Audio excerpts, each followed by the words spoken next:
SoFi recently had an app upgrade where they went from version 2.0 to version 3.0. This was a major upgrade, and in the past, we speculated what this could mean for new upcoming products. This week, it seems as though we might have an answer for that. In addition, short sellers are betting against the stock in higher volumes, the second highest short interest on record for SoFi. In addition, we had Galileo news, a new product offering for Galileo, and we had news around SoFi's business checking partnership. I'll cover all of this in this video, so let's jump right into it.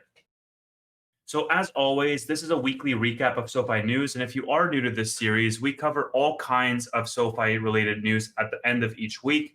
I'm doing it a little bit earlier this time around. I'm recording this on Wednesday. And the only reason is because I'm going to be traveling throughout the remainder of the week.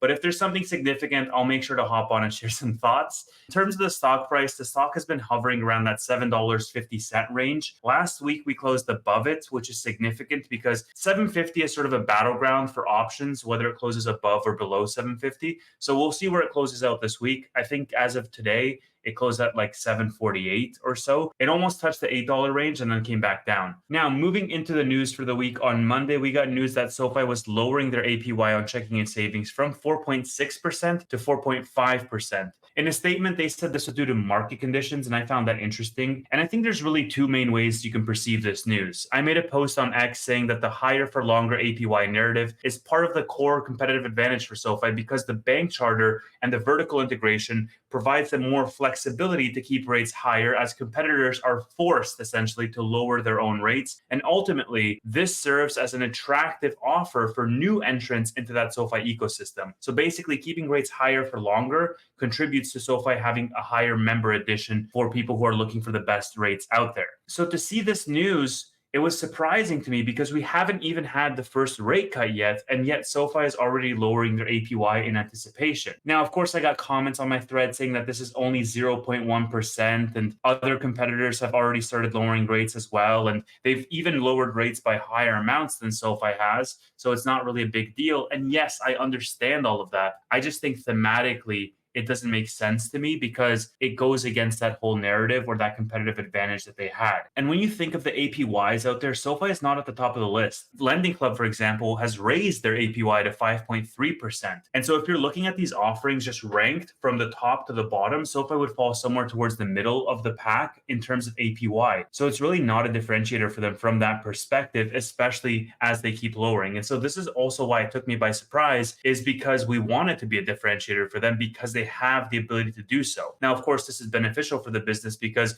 it's more lucrative for them to lower their APY. The other side of the equation is that management is always going to do what's in the best interest of the growth for the business. They're operating on data that we don't really have from the outside looking in. And if you're putting on an optimistic lens, the fact that they're lowering rates could also signal that they're already seeing strong enough demand in members and in deposit growth that they don't really need to keep rates very high because it's sufficiently attractive as it is. And so it's essentially like a lever to quell or stoke that demand. But of course, this depends on your own interpretation. If you're looking at it from a more positive lens or a more negative lens, a more skeptical one, at the end of the day, the management team is going to operate at the best interest of the business, and they're going to use the data available that they have that we don't necessarily see to make that judgment call. And one other thing that I'll say while I'm on the positive note of this news is that you could argue that this is a good thing because we know that price is the cheapest user acquisition tool out there because essentially with price, it's a race to zero.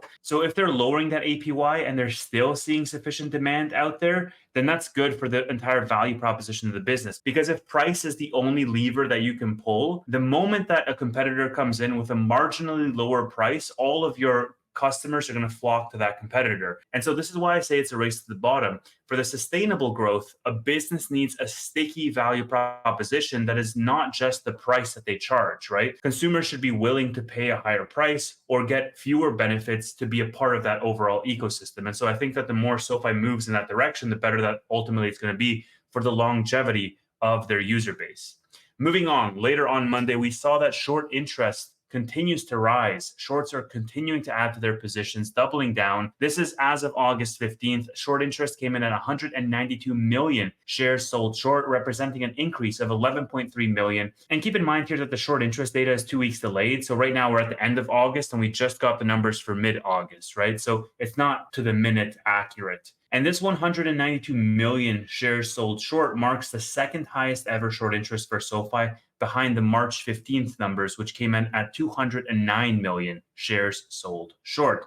The short interest for SoFi is over 18% of the float. And not only are many people betting against SoFi, but they're doing so despite the consistent execution in the results. SoFi just reported earnings, several weeks ago, and in large part crushed their numbers. And so to see the short interest continue to rise, to me, further amplifies that disconnect between the stock and the fundamentals of the business. And it's more interesting, especially when we consider the macro backdrop of a rate cut coming in September. We have expectations that are being priced in the market from a rate cut perspective.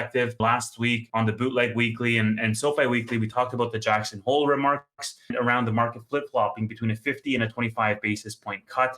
It seems as though the markets are pricing in now a 25 basis point cut. That's the favorite, at least. And so we're very likely to get that in September. And we know that this is going to help SoFi, not only as the market goes risk on and more money floods from money market funds into maybe high growth names such as SoFi, but also from a fundamental perspective, because it's a tailwind for their student loans and their home loan segment. So the business is going to benefit from that. And knowing that, it's even more surprising to me why short interest would go up. Like, they had great results and they have a good catalyst coming in a couple of weeks. Why is short interest going up? I don't understand it. Moving on Tuesday, we got a press release around Galileo releasing a B2B expense management offering for MasterCard Smart Data. The press release reads that Galileo is now offering fintech clients like Row the ability to connect their business customers to MasterCard Smart Data, which is a market-leading expense reporting and analytics suite. And this will allow them to integrate detailed transactional data directly from MasterCard so as to reduce time and complexity of managing corporate expenses. The report highlights that companies spend nearly 3,000 hours correcting errors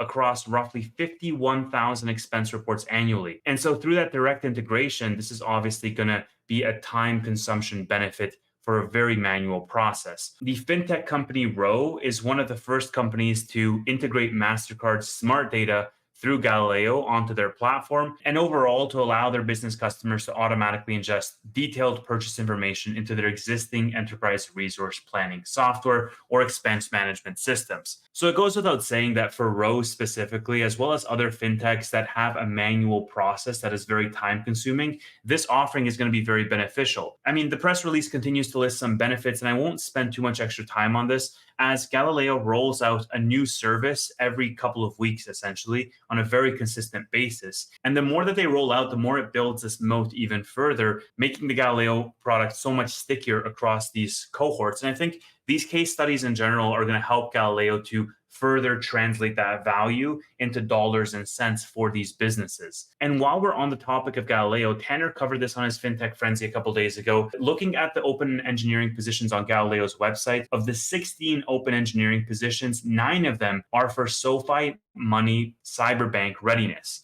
And that means that Galileo is ramping up hiring specifically for SoFi products. Likely what this means is that SoFi Money has fully transitioned onto the Technisys Cyberbank core platform, onto the Galileo stack, essentially. And by leveraging Galileo's technology, SoFi Money can have vertical integration, it can have more flexibility, it can have faster time to launching new products, massive cost savings, a whole bunch of benefits, right? And so in his video, Tanner was speculating that this 3.0 change is as a result of this tech architecture moving in-house onto the Galileo stack. Again, this is all speculation at this point and remains to be confirmed by management, but very positive once we put 2 and 2 together. And, while we're on that topic of interesting findings that you never find in news articles, I mean, you'll never find a CNBC article sleuthing around the hiring for SoFi and Galileo or the App Store reviews and pointing those things together to, come up with a conclusion. It's just a dedicated SoFi community that does that. I also saw a post on Wednesday by Kyle who highlighted that Amex is no longer listed in the business checking partners. Now, if you remember, a few weeks ago, SoFi announced business checking through partnerships with Novo and with Amex. And very quickly, they've dropped Amex from the mix.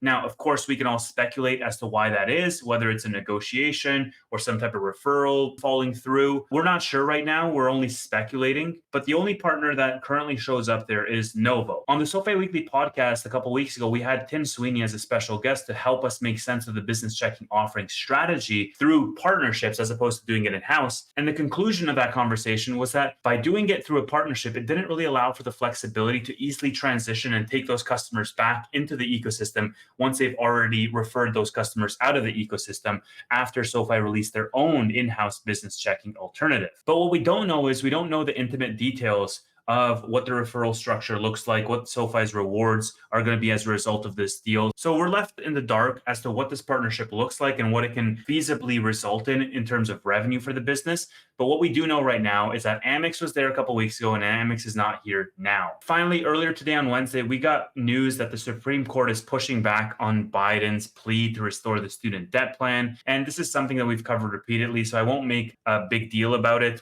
This won't make a giant dent in SoFi because the main negative catalyst for SoFi was the moratorium, not necessarily the forgiveness, because a lot of SoFi's student loan cohorts won't fall in the forgiveness cohorts at all. They're either higher FICO or they're higher income earners.